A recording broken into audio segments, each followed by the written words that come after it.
Thank you, everyone, for being here. My name is DRighter. I'm the Deputy Republican Leader in the Illinois Senate. And since I was elected to the Senate in 2003, the Medicaid issue has become one that I've tried to focus on to a significant degree.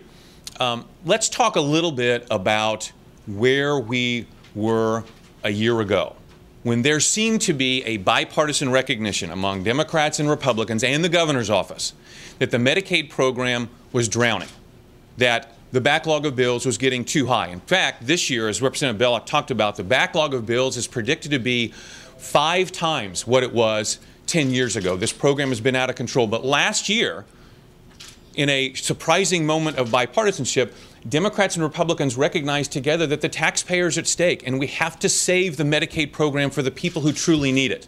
And so, as Representative Bellock talked about, we passed reform legislation that included 3 very common sense initiatives. These are the kinds of things that people back home and say, wow, I can't even believe you have to pass a law to do that. 1, to make sure that people live in the state before they access taxpayer benefits through the Medicaid program.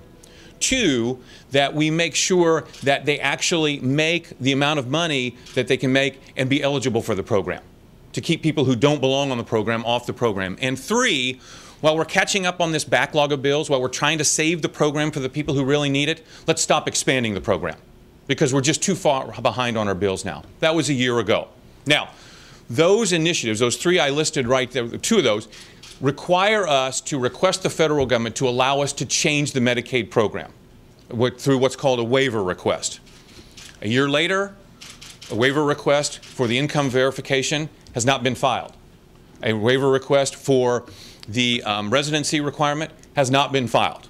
But what we found out 3 days ago is that in an effort to expand the program, the Quinn administration has decided to file an expedited waiver request to add 100,000 more people to the Medicaid program in Cook County. So when the governor mentions the word reform twice yesterday in his speech, apparently what the governor is talking about is growing the program, despite a year ago his embracing the legislation that passed that said we were not going to expand the program. There was discussion last year before that bill passed of whether or not we should provide an exemption in that moratorium for Cook County.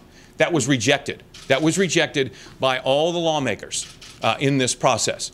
In the end, there are 2 fundamental issues here. 1, is this state going to have a Medicaid program that's designed for the people who truly need it, for the indigent and the disabled? And 2, whether or not we are going to be able to go forward and seriously reform the program to save it, or whether or not we're going to continue to go down the road that this administration and the Democrat Party has gone down, not just for the last 3 years, but the last decade, in saying, oh yeah, we're for reform. We're for the taxpayers, but in the meantime, we're going to continue to grow the program beyond what the taxpayers can afford. We cannot go down that road any further, and that's why we are here to say, stop the process of trying to expand the program and get to work on the reforms that the General Assembly and the governor said they were for a year ago. Making sure people live in this state before they can spend the taxpayers' money, making sure that they don't make any more than what the program allows to be on the program, and stop expanding the program for the next 2 years. I'd be happy to answer any questions, as will Representative.